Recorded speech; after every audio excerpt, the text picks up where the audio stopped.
Olá, amigos internautas, este é o canal Roberto Goldkorn. O Roberto Goldkorn, ele é considerado pelas pessoas como um guru do amor e tem feito um trabalho excelente em todo o Brasil. Há 34 anos, ele ajuda as pessoas a encontrar a felicidade. Agora, para um novo papo com o Roberto Goldkorn. Seja bem-vindo, Roberto. Obrigado, tudo bem? Samuel. Obrigado pela sua disponibilidade de estar aqui conosco. Olha, eu gostaria só de lembrar que o Roberto Goldkorn, ele é especialista em relações interpessoais e é criador da grafologia arquetípica, que você vai ficar sabendo em detalhes numa outra oportunidade, num outro vídeo que nós vamos falar sobre a grafologia arquetípica e também sobre numerologia, que é outra especialidade sua. Exatamente. Ô Roberto, nosso assunto hoje é sobre um tema que preocupa as pessoas, preocupa as autoridades da área, que é a solidão. Cada vez mais as pessoas estão se sentindo só? Esse é o grande paradoxo do nosso tempo, né, Samuel? Que quanto mais se cria mecanismos de socialização, quanto mais as pessoas se encontram em boates, em restaurantes, através da internet, em redes, etc., mais a sensação, a percepção de solidão se torna aguda, se torna mais dolorosa, né? Então existem vários tipos de solidão. A solidão que me preocupa, a solidão que eu enfoco, inclusive que rendeu o livro Solidão Nunca Mais, que é um best-seller, editado pela editora Bertrand do Rio de Janeiro, é a solidão indesejada, é aquela solidão do desamor, é a solidão que a pessoa chega diante do espelho e diz assim: ninguém me ama, ninguém me quer. Essa é a pior que tem. Essa é a pior, onde a pessoa se sente excluída da vida. E quando, abandonada. E quando a pessoa se exclui, que tipo de solidão é essa? Na verdade, você falou uma coisa, você se adiantou até do que eu ia falar, mas você falou uma verdade. Ninguém é abandonado. Antes da pessoa ser abandonada, ela já se abandonou. Antes da pessoa ser excluída, ela já se excluiu. Eu costumo dizer o seguinte: ninguém está sozinho e sofrendo, né? Porque muita gente está sozinho querendo, né? Mas ninguém está sozinho e sofrendo de graça, impunemente. Em geral, as pessoas tecem laboriosamente a própria solidão. Não percebem que estão fazendo isso, mas elas trabalham incessantemente para se isolar, para serem desamadas e para cortar os links que unem elas a outros corações. E como elas fazem isso? Com maus hábitos, com más escolhas, com comportamento aversivo. Principalmente, vamos centrar no caso das mulheres, da solidão feminina. Que é a que mais pega, né? Que é a que mais pega. Né? Para cada 100 mulheres que tenha queixa de solidão do tipo desamor, você encontra 5, 6 homens com a mesma queixa. Até porque o homem, ele é mais superficial, o homem é mais raso emocionalmente, né? O homem é menos sensível. Então, essa solidão que bate como um gongo, como um sino tibetano no coração das mulheres, não bate tanto nos homens. E os homens têm muitos derivativos para fugir disso, né? Os homens têm toda uma cultura de pegar, de ficar, de caçadores, diminui um pouco isso. E como o homem é mais raso emocionalmente, pega menos. A mulher pega mais. A grande parte das mulheres que reclama de solidão, a primeira coisa que eu vejo associada a isso é alta ansiedade. E existem muitos fatores externos que provocam essa ansiedade. Sem dúvida. Mas esses fatores externos, eles não podem ser encontrados sempre. Por exemplo, eu tenho uma pessoa que me procurou dizendo que está sozinha porque é gorda. Né?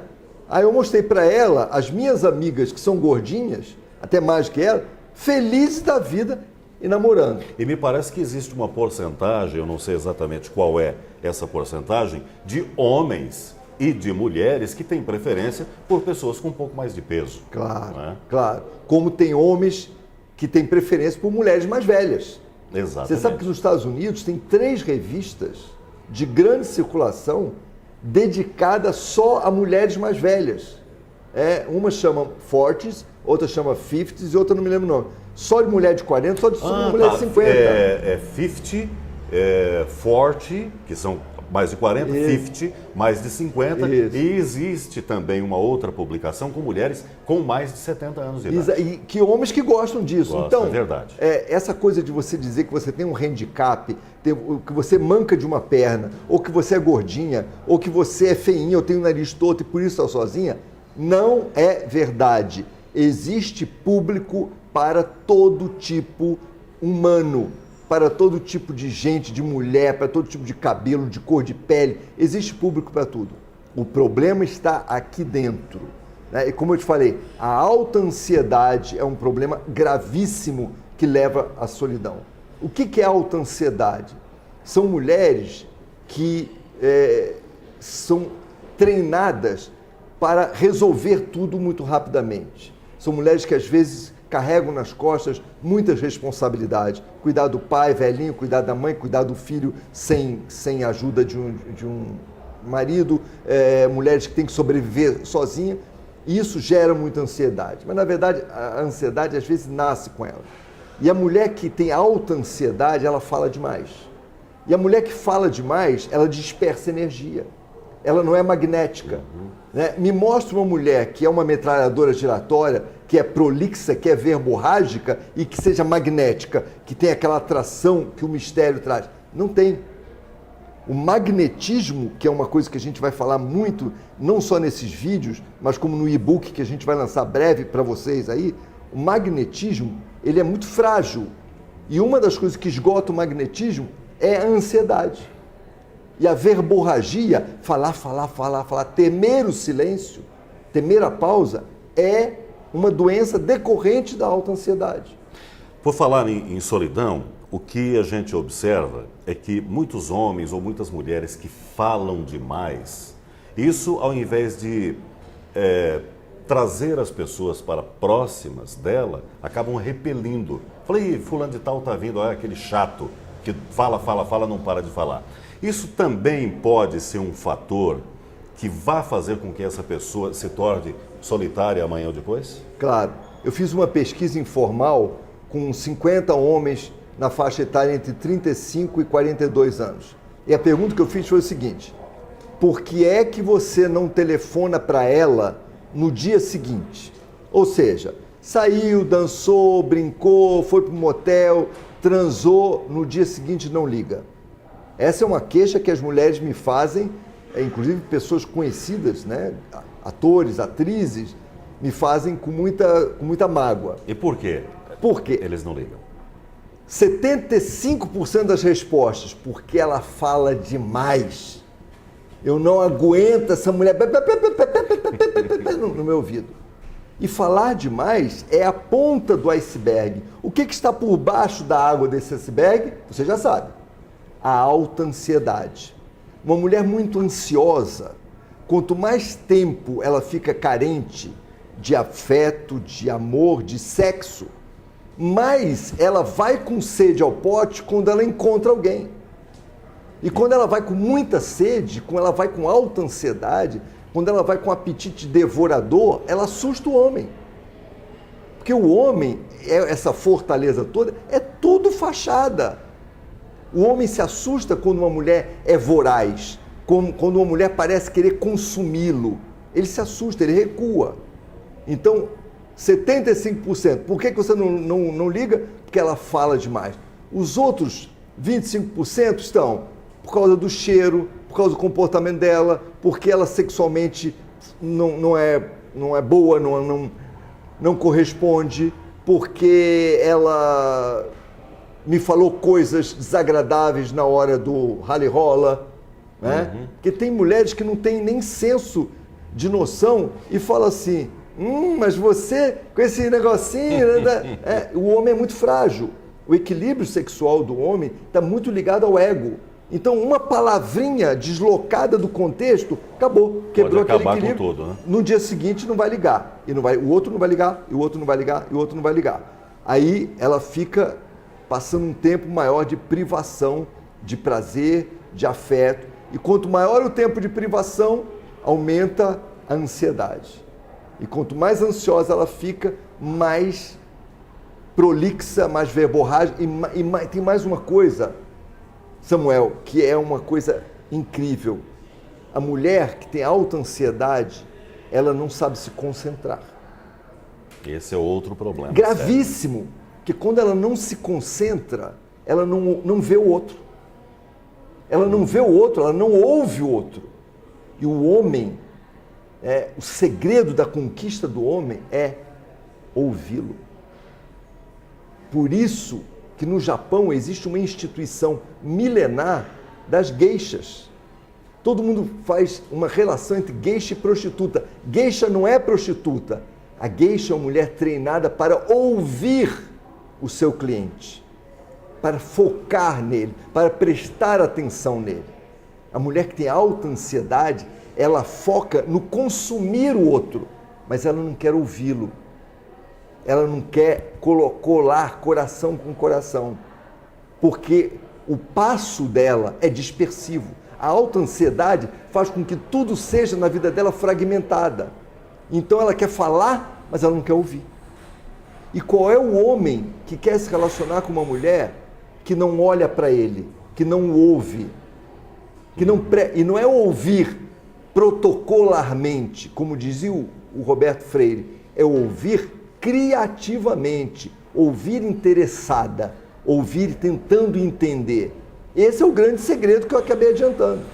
Uhum. E a mulher de alta ansiedade, ela não tem magnetismo, porque ela é ansiosa, fragmentada, ela não ouve, ela não foca na pessoa que está ao seu lado, ela quer só sugar, e por isso ela continua sozinha. Quanto mais ela continua sozinha, mais ela fica ansiosa. Quanto mais ela fica ansiosa, mais ela age errado e mais ela fica sozinha. É um círculo que se autoalimenta. Você está acompanhando essa nossa conversa sobre solidão com o Roberto Goldkorn, especialista em relações interpessoais. Bom, nós falamos sobre as mulheres que são prolixas, verborrágicas, mulheres que gostam de falar muito. Existem também os homens.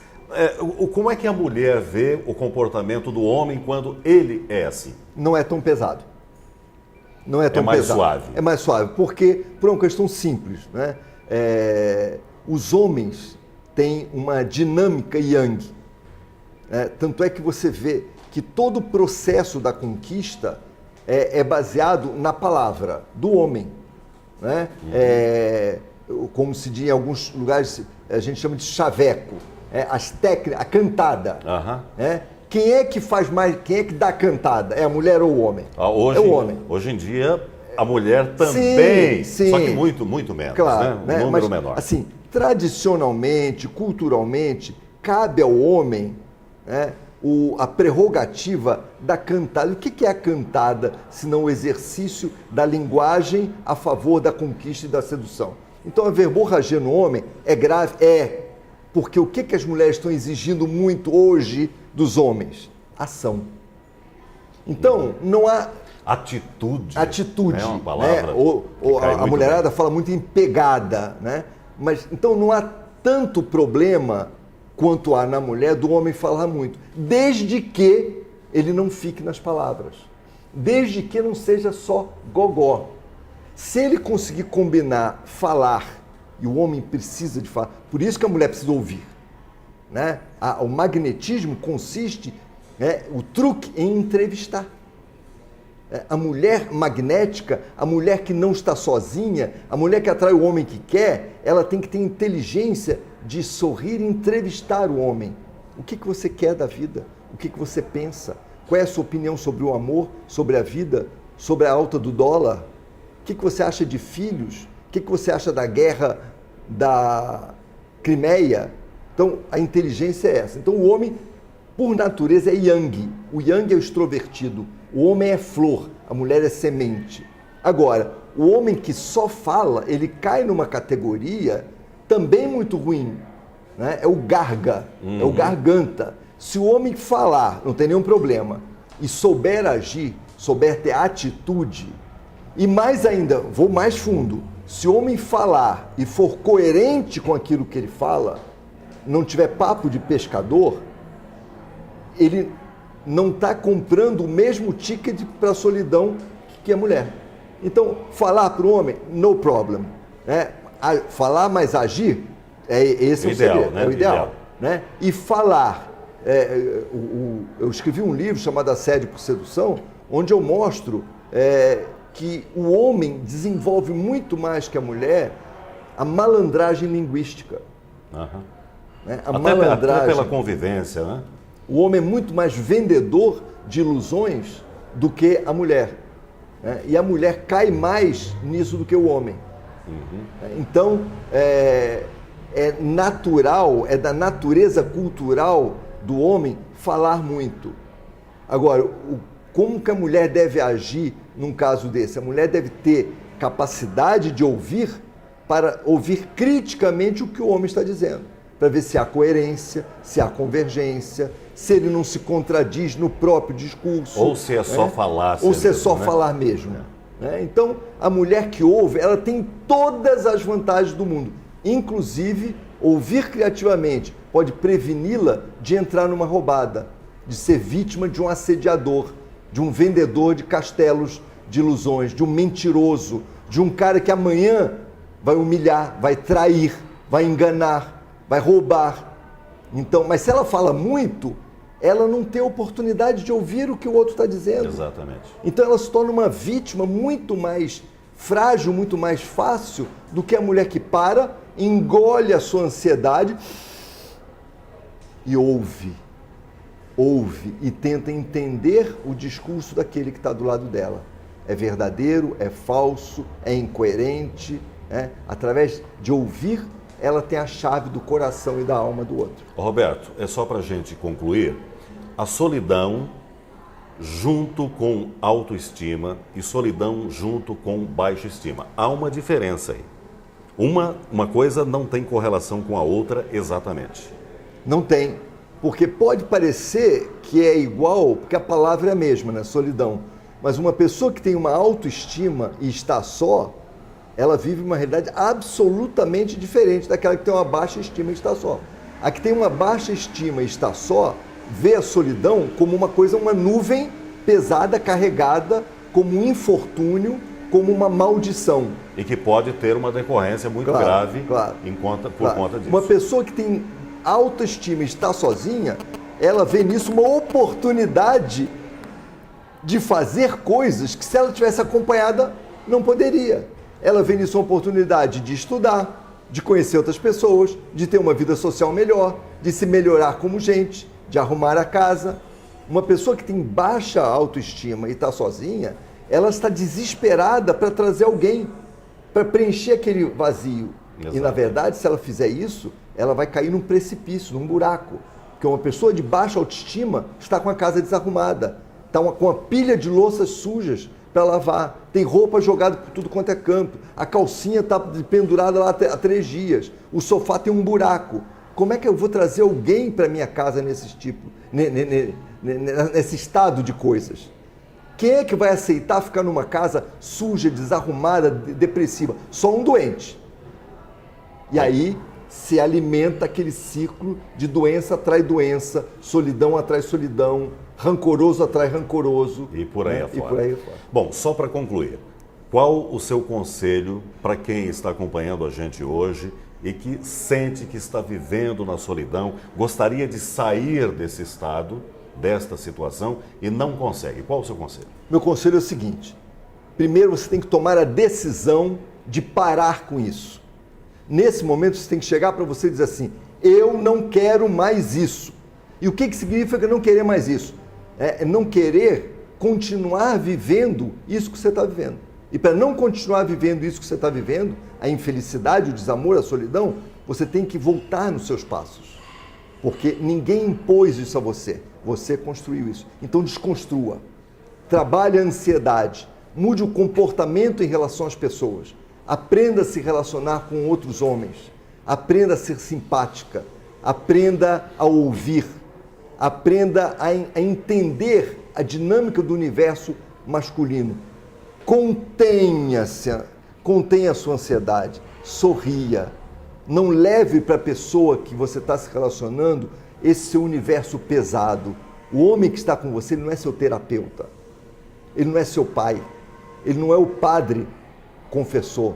Guarde para ele o seu melhor sorriso, o seu melhor abraço, a sua alegria. Agora, se você tiver um buraco negro de tristeza e de rancor, marque uma consulta, vá, leve isso para o terapeuta, que ele é pago para aguentar isso.